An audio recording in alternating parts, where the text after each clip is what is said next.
Hello बच्चों, कैसे हैं आप सब? एकदम बढ़िया। तो आज हम पढ़ने वाले हैं किण्वन विधि द्वारा एथिल अल्कोहल का निर्माण। किण्वन विधि द्वारा एथिल अल्कोहल का निर्माण हम किस प्रकार से करते हैं, आज हम पढ़ने हैं। इसमें सबसे पहले हमें ये पता होना चाहिए बेटा कि किण्वन विधि किसे बोलते हैं और किण्वन विधि के द्वारा एथिल अल्कोहल का निर्माण हम कैसे करेंगे। तो मैं आपको पहले बता दूं, इसकी हम दो विधि पढ़ेंगे। पहली विधि हम पढ़ेंगे बेटा सुक्रोज। सुक्रोज सुक्रोज मतलब शीरा से। सुक्रोज का जो फॉर्मूला होता है वो होता है C12H22O11। इसे हम सुक्रोज बोलते हैं, राइट। C12H22O11 ये सुक्रोज है बेटा। अच्छा, अगर यहाँ पे बात करता है गन्ने की शक्कर वगैरह तो वो भी फॉर्मूला एक ही होगा। चीनी की बात करेगा उसका फॉर्मूला भी यही होता है, चीनी वगैरह का C12H22O11। क्लियर है बात? चीनी, शीरा, शुगर एक ही तो बात है। बहुत बढ़िया। तो हम सुक्रोज से एथिल अल्कोहल का निर्माण करेंगे किण्वन विधि द्वारा। दूसरा, हम स्टार्च से बनाएंगे। स्टार्च से। स्टार्च का फॉर्मूला होता है बेटा C6H10O5 की पावर n, यानी कि ये यूनिट जो है वो n टाइम। इसे बोलते हैं स्टार्च। इसे हम क्या बोलते हैं? Starch, right. तो स्टार्च से हम क्या बनाएंगे? Ethyl alcohol. और जब हम स्टार्च से एथिल अल्कोहल बनाएंगे या सुक्रोज से जब एथिल अल्कोहल बनाएंगे तो इनसे एथिल अल्कोहल का बनाना वही क्या कहलाता है? किण्वन विधि कहलाता है। एक्चुअल में किण्वन विधि क्या है उसे समझते हैं। तो इस लेक्चर के अंदर हम बात करेंगे बस सुक्रोज से, और इससे नेक्स्ट लेक्चर में बात करेंगे हम स्टार्च से। इस लेक्चर में पढ़ने वाले हम सुक्रोज, राइट। चलिए, बहुत थोड़ा ध्यान देना बेटा। ये जो सुक्रोज है, जब हम इसकी यूनिट की बात करते हैं तो कुछ इस प्रकार से हुआ करती है, मतलब इसका जो फॉर्मूले की बात होती है इस तरह से। एग्जैक्टली बना रहा हूं, एग्जैक्ट जब बायोमोलिक्यूल चैप्टर पढ़ेंगे J1 उसमें बात करेंगे। कुछ इस तरह से होगी सुक्रोज। ऐसे ले, ऐसे, ये ठीक है। यहां पर होगा CH2OH, यहां पर H, अगेन यहां पर OH, यहां पर H, यहां पर H, यहां पर OH, same OH H, right. Same यहाँ OH और यहाँ होगा H। ऐसे हम यहाँ पे ले सकते हैं बेटा OH और यहाँ पर ले सकते हैं H, ठीक है। सॉरी, यहाँ पर H ले लो, यहाँ पर OH ले लो, सॉरी ये तो बड़ी, यहाँ पर CH2 फिर अगेन H, ऐसे चलता रहेगा। OH H H OH, ऐसे OH H इस तरह से, राइट। HOH इस तरह से। मैं कहा एग्जैक्टली बना रहा हूं, मतलब ऐसे ही संरचना होगी। एग्जैक्ट बनाएंगे बायोमोलिक्यूल में, सारी चीजें पता चलेंगी कैसे ये और आता है यहाँ पर, कैसे ये HOH लगता है, सब पढ़ेंगे थोड़ी बस। ये सुक्रोज है, ये सुक्रोज की संरचना। ये कैसी है बेटा? सुक्रोज की संरचना। एक्चुअल में आपको दिख रही होगी जो सुक्रोज की संरचना है ये थोड़ी जटिल है। जटिल मतलब कॉम्प्लेक्स, हार्ड है, थोड़ा सा बनाना मुश्किल है। दिख रहा है यार, सामने दिख रहा है, जटिल है संरचना, राइट। हालांकि कार्बनिक पदार्थ, सुक्रोज एक कार्बनिक पदार्थ होता है, आपको पता है कार्बन है इसके अंदर, तो ये कार्बनिक पदार्थ। तो सुक्रोज क्या होता है बेटा? कार्बनिक पदार्थ। लेकिन एक ऐसा कार्बनिक पदार्थ है, जटिल कार्बनिक पदार्थ, और इस सुक्रोज से हम बनाएंगे एथिल अल्कोहल। एथिल अल्कोहल का फॉर्मूला होता है CH3CH2OH। ये बेटा एथिल अल्कोहल है। एथिल अल्कोहल ही तो बना रहे हैं हम। तो सुक्रोज से जब हम एथिल अल्कोहल बनाएंगे तो इसकी संरचना तो बड़ा आसान है भाई। हाइड्रोजन लगा दो इस कार्बन के 4 और 3, इस कार्बन के 2 लगाने और अगेन OH। ये एथिल अल्कोहल की संरचना, ये सुक्रोज की संरचना है और ये एथिल अल्कोहल की संरचना। एक मिनट देख लो, बहुत बढ़िया। समझ में आ रही है बात भाई? ये एथिल अल्कोहल की संरचना और ये सुक्रोज की।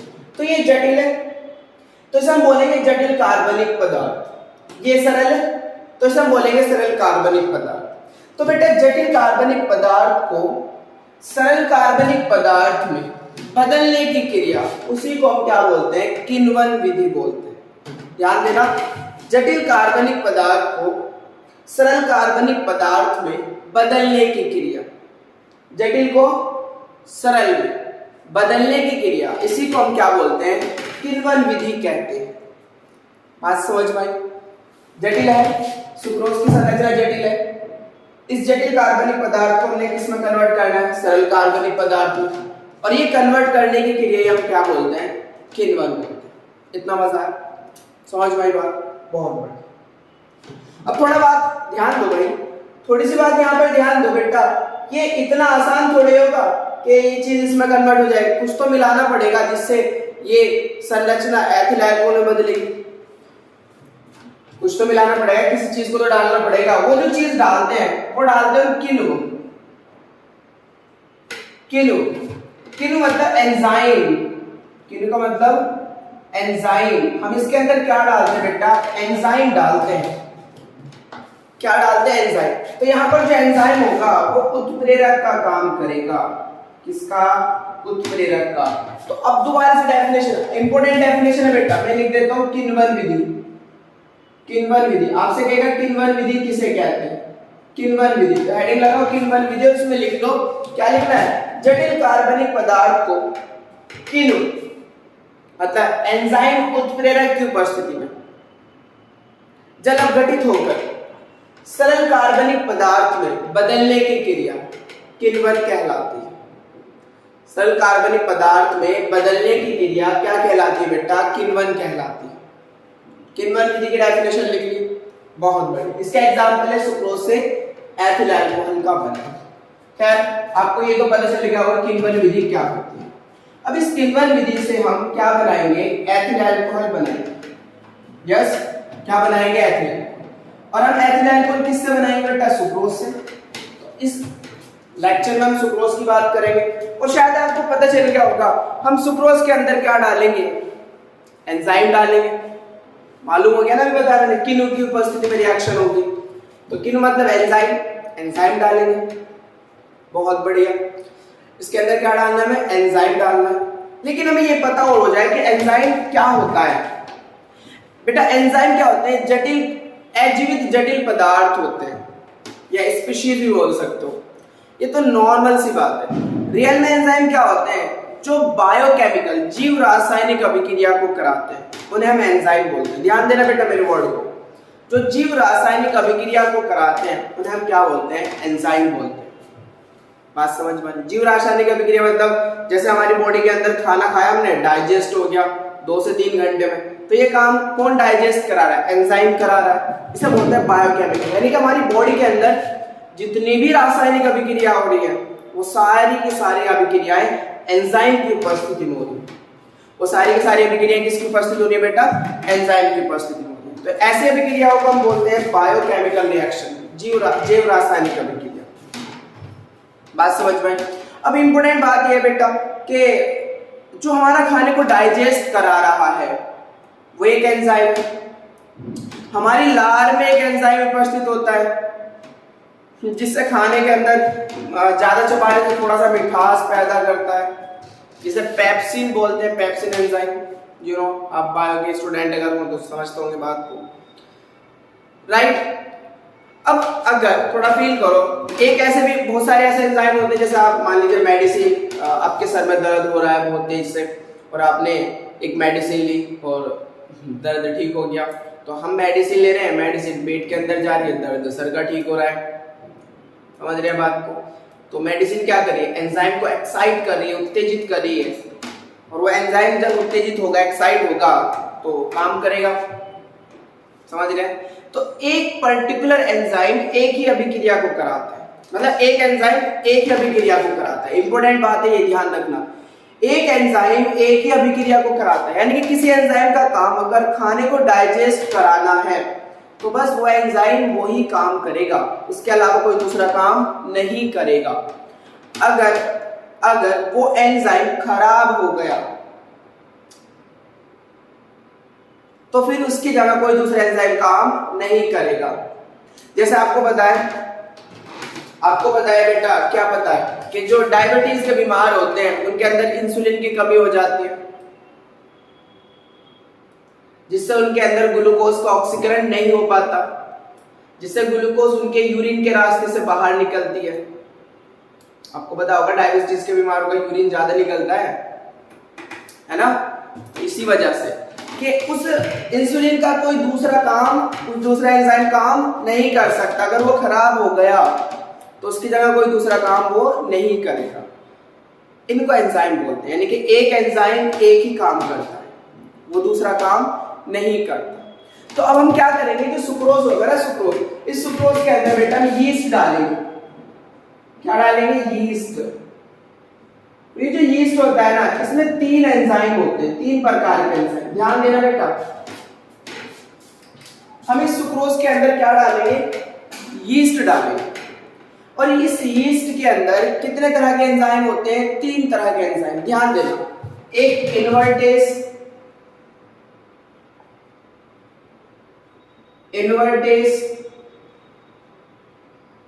अदनेन, इन्वर्टेज। एक होता है जाइमेज,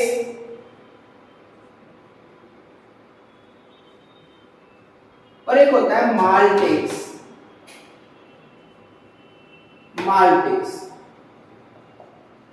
तो ये 3 एंजाइम होते हैं यीस्ट के अंदर।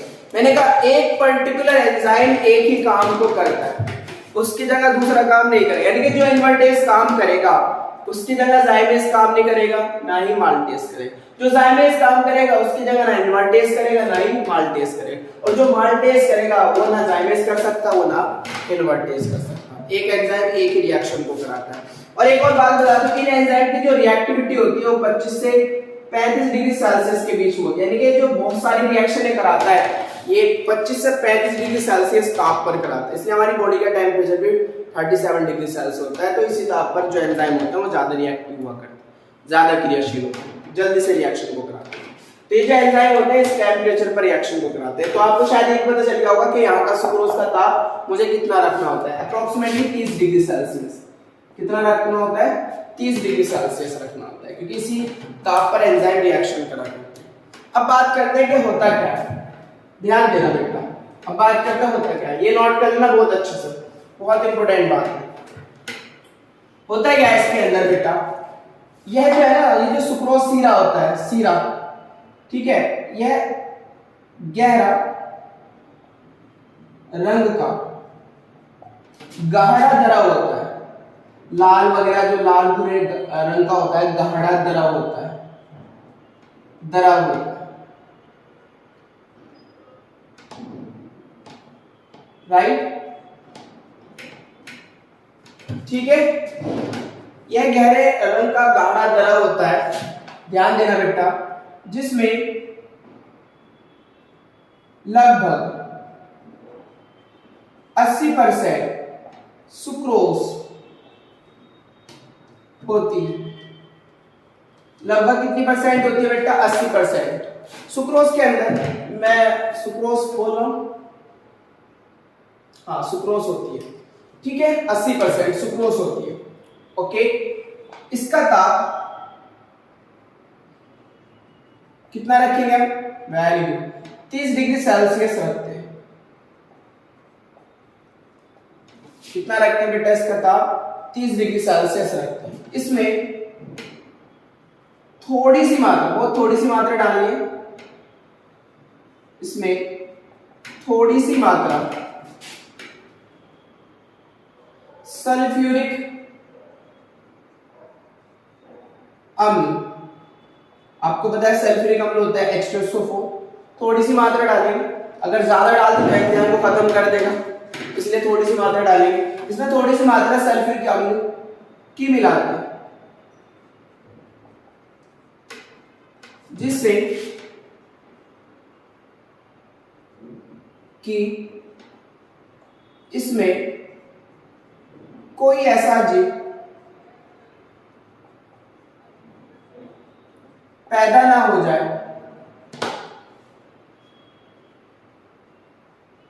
जो किण्वन क्रिया को हानि पहुंचा सके।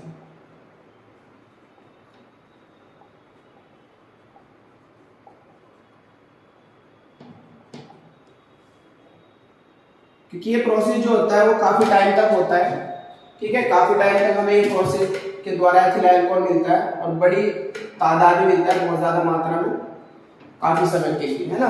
तो जिससे कि इसमें ऐसा कोई जीव पैदा ना हो जाए, जिससे कि इसमें कोई ऐसा जीव पैदा ना हो जाए जो किण्वन क्रिया को क्या पहुंचा सके बेटा, हानि पहुंचा सके। इसलिए हम इसके अंदर क्या डाल रहे हैं, H2SO4 डाल रहे हैं, ठीक है, पहुंचा सके। अब इसमें यीस्ट मिला देते हैं, अब मिलाएंगे हम इसमें यीस्ट, राइट। अब इसमें यीस्ट मिला देते हैं। आपको पता है इसमें 3 एंजाइम है, इनवर्टेज, जाइमेज, माल्टेज। तो अब इसमें यीस्ट मिला देते हैं। यीस्ट में उपस्थित एंजाइम, यीस्ट में उपस्थित एंजाइम जो इनवर्टेज है, इनवर्टेज, वो इस सुक्रोज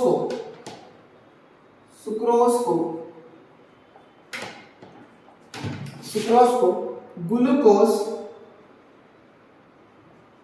तथा फ्रक्टोज में जल अपघटित कर देता है।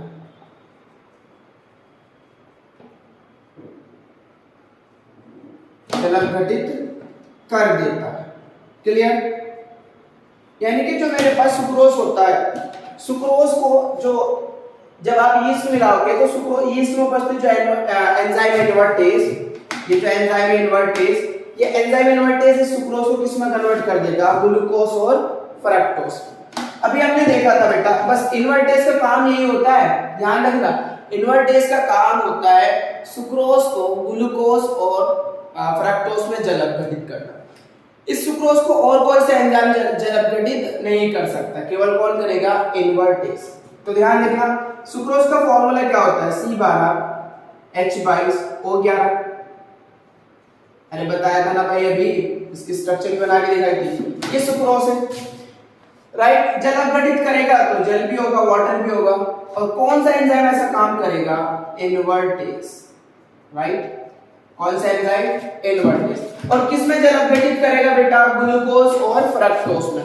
ग्लूकोज का फॉर्मूला भी क्या होता है, ग्लूकोज का फॉर्मूला C6H12O6, ये ग्लूकोज है।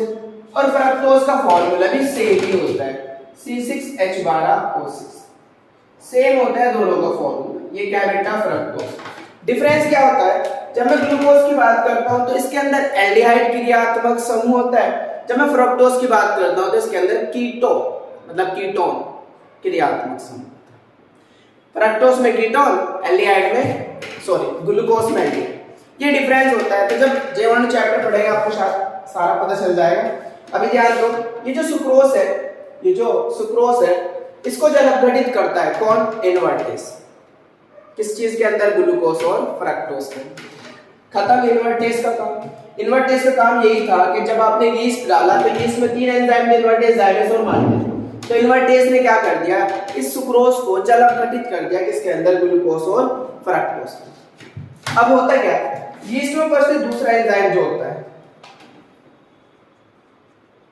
यीस्ट में उपस्थित दूसरा एंजाइम, कौन सा दूसरा एंजाइम, ये काफी इंपॉर्टेंट है, एग्जाम में काफी बार पूछा जा चुका है, जाइमेज। यीस्ट में उपस्थित दूसरा एंजाइम जाइमेज, राइट। ये जो ग्लूकोज है, ग्लूकोज को एथिल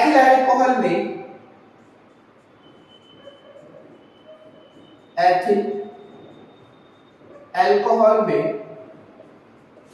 परिवर्तित कर देता है,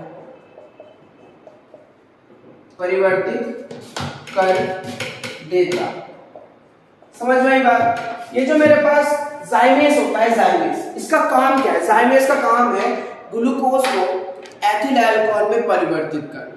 बस ये काम कौन करेगा, जाइमेज करेगा।